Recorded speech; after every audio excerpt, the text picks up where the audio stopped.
Our next speaker has a very exciting title. Maybe that's what inspired me. Kenji James Hughes with Screw BP, Make Your Own Fuel Instead. And he has a box of things and a mask. This can be very exciting.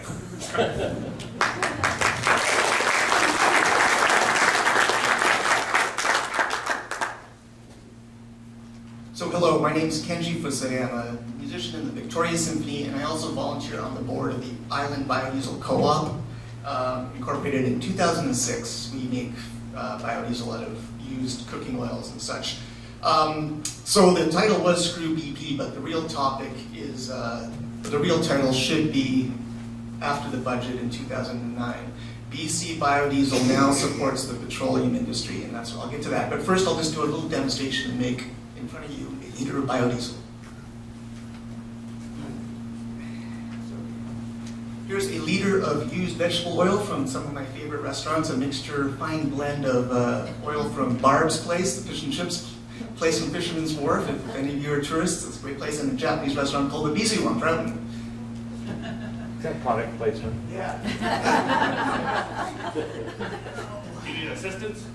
Nope. Okay. This is the, I don't have gloves. This part. Should we put this? Why don't you move it Is it a towards the secret? center of the Yeah. stage? so We we can go see left it? or I right. just don't move want to do it some. on the angled podium. So this is methoxide, which is nasty, poisonous, toxic alcohol mixed with lye. I did the titration this morning at the rate of 20% by volume. I'm doing 25 because the oil isn't heated up quite enough. It's on the table, Kenji? Well, if it's there, I think it's fine. Yeah, actually, God, thanks. Okay.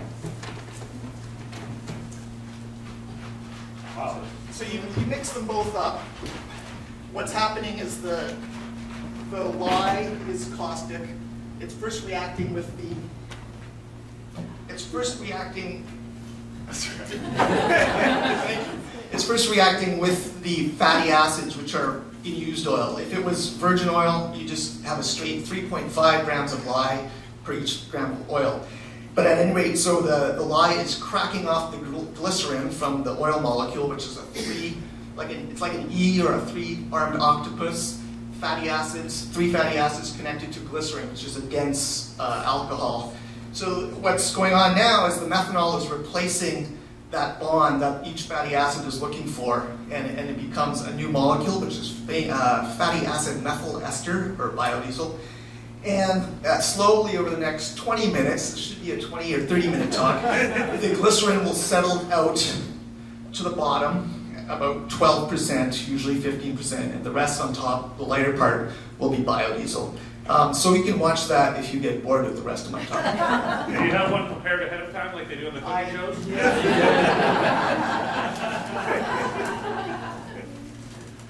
Good, thank you. Oh. What a mess. So there's some biodiesel with some messy particles in it.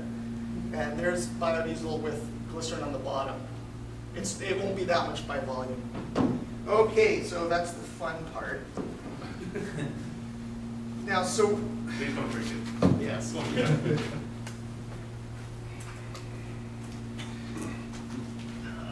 It gets more bureaucratic now. So yeah, what I said was in BC, biodiesel now subsidizes the petroleum industry.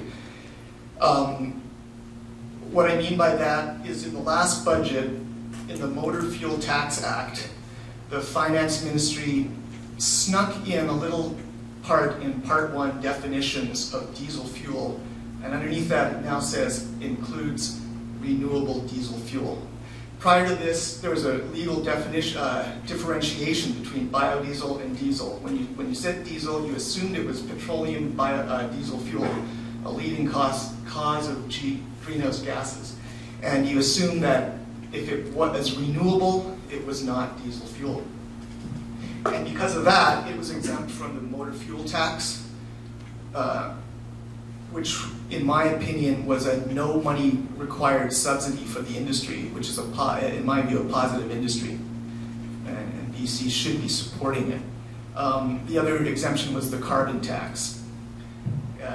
biodiesel offers a greater than 80% reduction in greenhouse gas emissions over diesel, fossil diesel. So I've get a meeting with Colin Hanson, the minister, and so I'm just going to now read some emails that I've been doing for the last week. I've got a meeting. This is my warm-up to a warm-up to the hopeful meeting face-to-face with Colin Hanson. Next week's meeting is with John Horgan, the NDP opposition energy critic. And he's been supportive, as it has been Blair Lekstrom, the Liberal energy minister who recently resigned over fears of the HST scandal. And he's been supportive as well, although he hasn't quite cast in his vote. So I'm just looking for the order now. This is the first email sent last week. Dear Mr. Lekstrom, kudos for having the integrity to resign from cabinet over the HST. It comes across as a very gutsy move to us armchair politicos. I am writing to ask if you would support an initiative to have BC-produced biodiesel exempted from the carbon tax. As former energy minister, you are probably well aware that fatty acid methyl esters, or more colloquially biodiesel, contains about 80% renewable sources and emits less GHGs such as CO2 when combusted. We here at the Island Biodiesel Co-op, a provincially incorporated for-profit cooperative association founded in 2006, produce, purchase, and distribute biodiesel made from spent cooking oils and lards to our membership. The newly imposed road and carbon taxes, and that's actually a mistake, it should be motor fuel tax, and carbon taxes have suddenly taken all the profit margin out of our endeavors. In our opinion, the road tax exemption was fair and revenue neutral and justifiable for many reasons, including 1, it acted as a no money required subsidy for a fledgling BC industry. 2, it promoted local jobs. 3, it resulted in huge GHG reductions. And 4, it kept energy dollars in BC. And 5, which I didn't add, is that it is a form of political activity in the sense that every time you buy a liter of our biodiesel, you're not giving it to the petroleum industry, and hence the screw BP. One of our directors crunched the numbers, and this is our analysis of the inherent unfairness of how the carbon tax applies to biodiesel. Looking at just the carbon tax portion, if you apply it at 3.84 cents per liter, equally to fossil and biodiesel, then the penalty cost per ton of fossil carbon for each fuel works out as follows. Regular diesel with 2.68 kilograms of fossil carbon per liter equals $14.31 per ton of fossil carbon. So petroleum is charged $14 for each ton under the carbon tax. Biodiesel with 0.15 kilograms fossil carbon per liter equals $256 per ton of fossil carbon. It seems strange that the carbon tax is being applied to fossil diesel and biodiesel equally if the reason for creating the tax in the first place is supposedly to target and reduce the anthropogenic GHGs causing global climate change. The tiny fossil carbon content in B100, that's 100% biodiesel, will now be penalized at over 17 times the rate of fossil carbon in regular diesel. How does this help the province reach its target of carbon neutrality? And that's erroneous. It's actually even more, because as you'll see, there's a 5% subsidy exemption for petroleum now that is being made up by charging the carbon tax on renewables.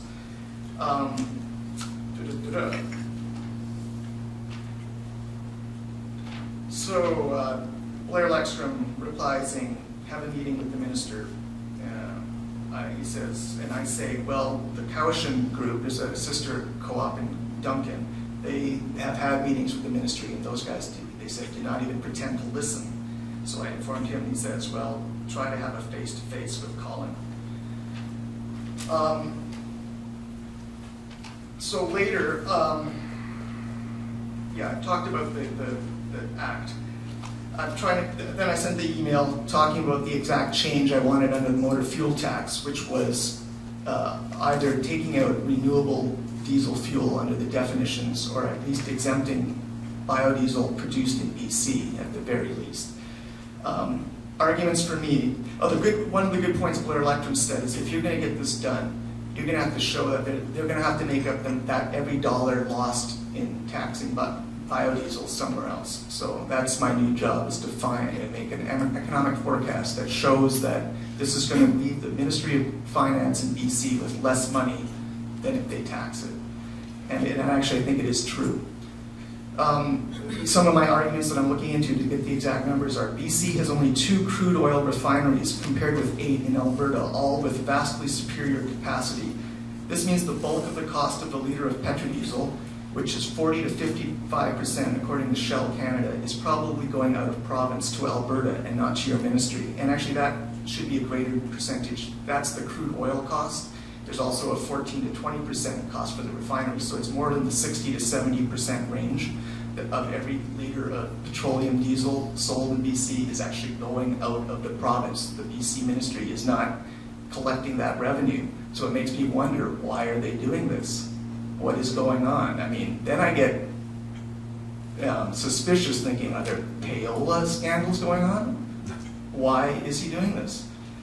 The non-taxed portion of a litre of made-in-BC biodiesel stays in BC. So except for the tax, that still goes to the BC ministry.